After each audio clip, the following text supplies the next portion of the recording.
Good evening, Mzansi. You're watching DGI News, Danger Gavar Ngozi, the only news channel that gives you the truth, even when the truth is as messy as a 4 p.m. taxi rank. I'm Hope, and today is Wednesday, May 13th, 2026. If you survived yesterday's news, congratulations! You've officially been promoted to Resilient South African Level 99.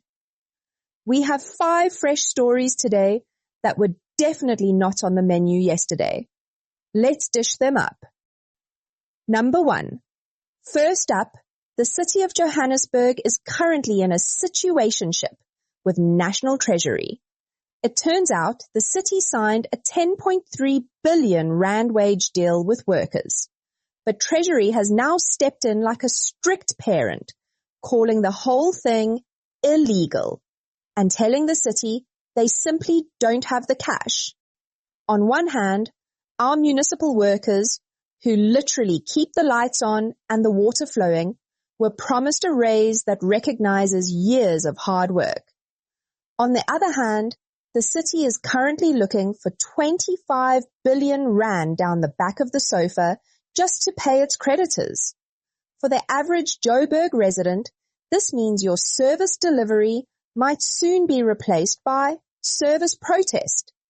Keep your water tanks full and your patience levels higher, because SAMWU has warned that they aren't folding their arms on this one. Number 2. While the big players are fighting in Joburg, 10 brave candidates from 7 different political parties are sweating it out today in by-elections across the Northwest and Northern Cape. This is the beauty of democracy. We get to see politicians suddenly caring about a specific pothole in a specific street for exactly 24 hours. The local communities finally get some undivided attention and maybe a new t-shirt. But the downside is that once the results are in, that pothole might have to wait for the 2029 general elections to be seen again. For ordinary citizens in these wards, today is the day your vote is worth more than a kilo of prime steak. Use it wisely. Number 3. After a week of national disaster storms that saw schools closed and roads turned into rivers, the Western Cape Education Department has officially declared, the bells shall ring. Most schools are reopening today. The victory here is that our kids can finally get back to learning, instead of spending a week watching TikToks about the rain. However, the reality on the ground is that many schools are still dealing with ripped roofs and underwater playgrounds. For parents, it's a relief to get the house back. But for the students, the honeymoon is over. It's back to math and damp blazers. Just a tip. My dog ate my homework is a classic, but the storm washed my homework into the Atlantic might actually work today. Number 4. Speaking of the storms, the Western Cape government issued a stern warning today about a new trend: AI-generated fake news. Apparently, people have been using AI to forge official signatures and create fake graphics, telling people schools are closed when they aren't. It's impressive that we have citizens with the tech skills to deepfake a minister's signature, but it's a bit of a tragedy they aren't using those skills to, fix the infrastructure. For you at home, it means you can't trust a WhatsApp forward just because it has a fancy logo. If your official notice looks a little too HD or uses the word delve too much, it might just be a robot trying to get you a day off work.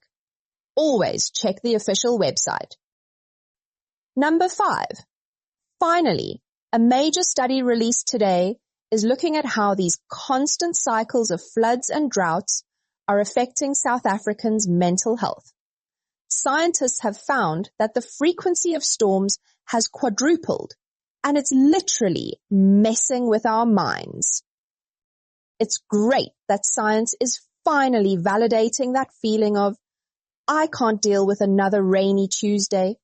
We now know that our anxiety isn't just because of the economy. It's because the clouds are gaslighting us. The downside? There's no pill for climate change. For ordinary South Africans, it means we need to be a lot kinder to each other. If your colleague is a bit grumpy today, it might not be the coffee. It might be the fact that the weather is playing 4D chess with their serotonin. To recap, Joburg is broke, but trying to be generous. The Northwest is voting like its life depends on it. Western Cape kids are trading their flippers for pens. AI is making us doubt our own eyes. And science says the rain is why we're all a little aish lately. Things are a bit danger gevaar, but remember, South Africans are the only people who can find a joke in a flood and a dance move in a protest. We're still standing and we're still here. That's it for today's update. If you want to stay ahead of the Ngozi, make sure to like this video and subscribe to the DGI News YouTube channel. We're building a community here, so leave a comment. Did you fall for any AI fake news this week? Or are you too sharp for the robots? I'm Hope. This was DGI News. Stay safe, stay dry, and stay hopeful.